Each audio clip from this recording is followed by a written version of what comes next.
Good morning and welcome to the Leadership Think Tank, to this leadership lesson.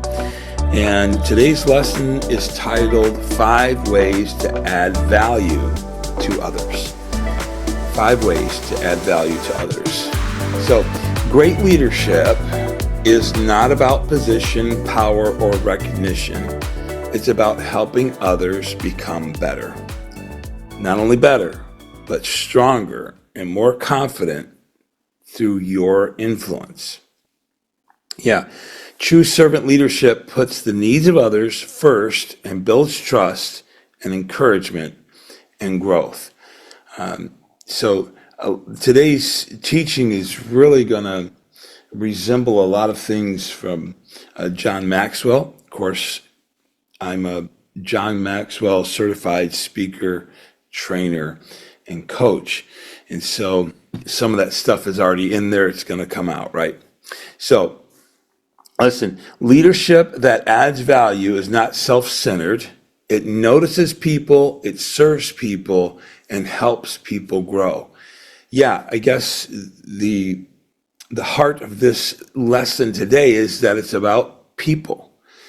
And it's so much easier to step back and just have your life on cruise control and stay out of everybody's way and just do your thing.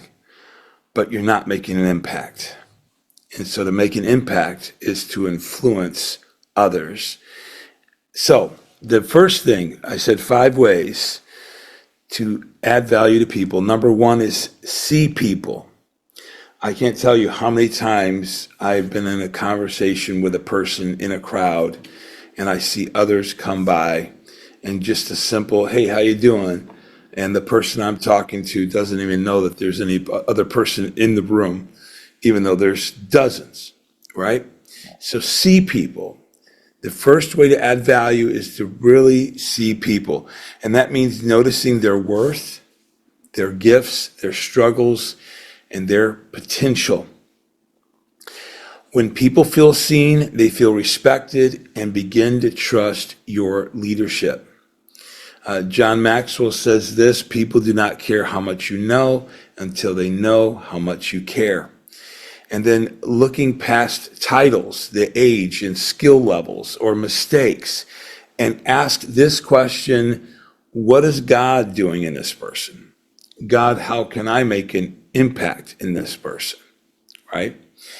John Maxwell also says that with every person that we come in contact with, we need to see them as a 10. See them as a 10. And the reason for that is we want to add value to people.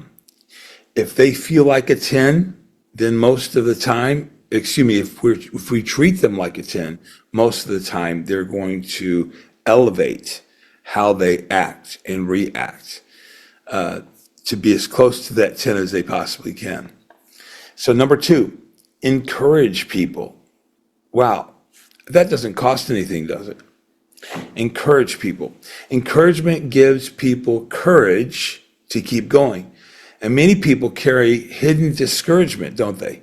And a timely word can strengthen their faith and their effort. So here's a tip to praise, affirm, and provide hope for them, because they are powerful ways to build others up.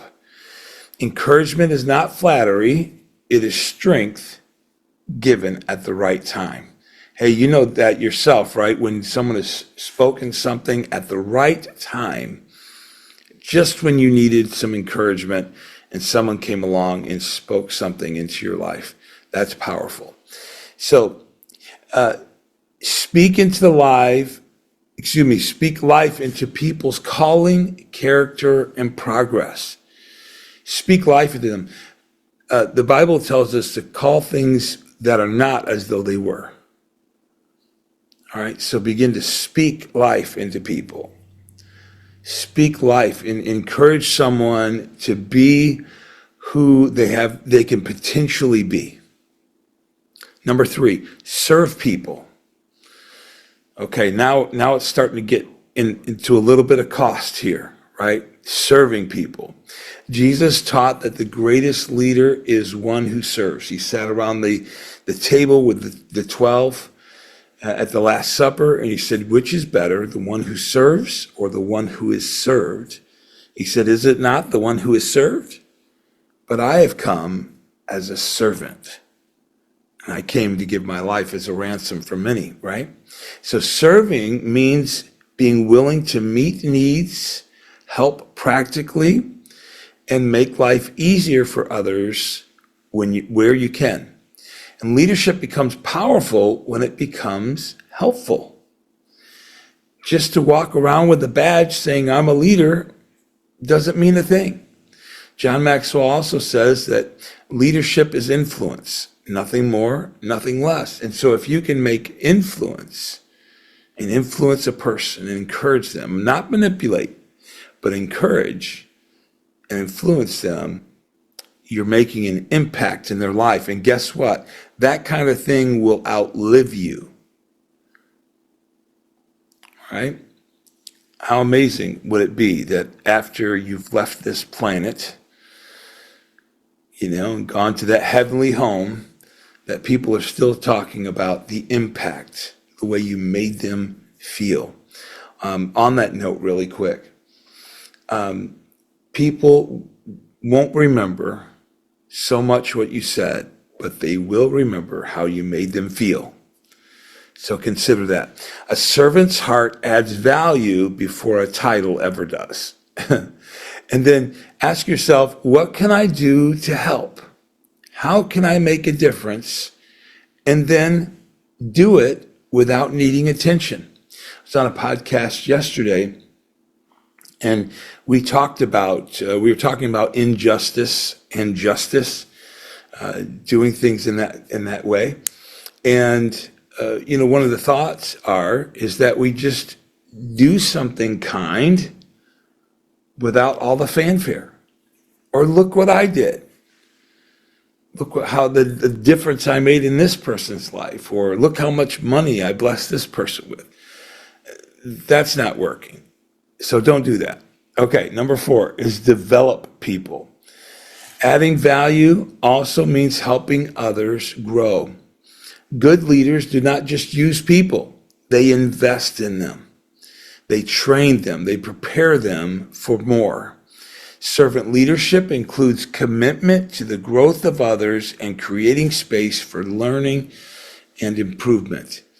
So if your leadership only benefits you, it's not good leadership, and it's not biblical leadership. So teaching skills, share wisdom, delegate responsibility, and create opportunity for others to lead. I don't know about you, but I've been caught in this trap before, and that, it's just easier if I do it myself. And when we get into that mode, then that is exactly what we do. And before too long, someone will just say, oh, you can do it. You don't need me, right? What am I here for? So we need to add value to them by giving them opportunities to lead. And think about the disciples, okay? Jesus sent these knuckleheads out 2 by 2. These were unlearned men. I'm sure that they were making all kinds of mistakes. I'm sure Jesus rolled his eyes sometimes at these guys he sent out, these misfits. And, he empowered them and gave them opportunity to lead. And some of them blew it. Some of them worked it out, right? So with that comes to this. Number 5 is believe in people. Believe in people. People rise when someone believes in them. As I was talking about earlier with that, placing a 10 on everybody, seeing that person as a 10. A leader adds value by seeing potential where others see problems. So trust, integrity, and consistent support help people gain confidence and step into their God-given purpose. If you see them as a 1, they're probably going to act as a 1. If you see them as a 10, they're going to do their best to be a 10. So, hey, if we hit an 8 or 9, we're doing great, right? So, belief is contagious. When leaders believe in people, people often begin to believe in themselves. They begin to believe in themselves. So speak vision over people and remind them that growth is possible. Husbands, speak into your wives. Wives, speak into your husbands. Parents, speak into your children's lives. They may not be what you're wanting right now or to their potential right now, but speak life into them. Speak life into your employees. Speak life into the people around you. And again, they may not be what they should be right now, but speaking life into them, they'll want to embrace that and become that person that God has called them to be. So here's a closing challenge for each of us this morning, and that is ask yourself 3 questions this week. Number 1, do I see people? Do I serve people? And do I strengthen people? I believe if you practice these 5 habits that we talked about today and do it consistently, you'll become the kind of leader who does not just manage others, but lifts them up. Right on? All right. Hope you enjoyed that today. Please share your comments and your feedback. Thank you for tuning in. God bless.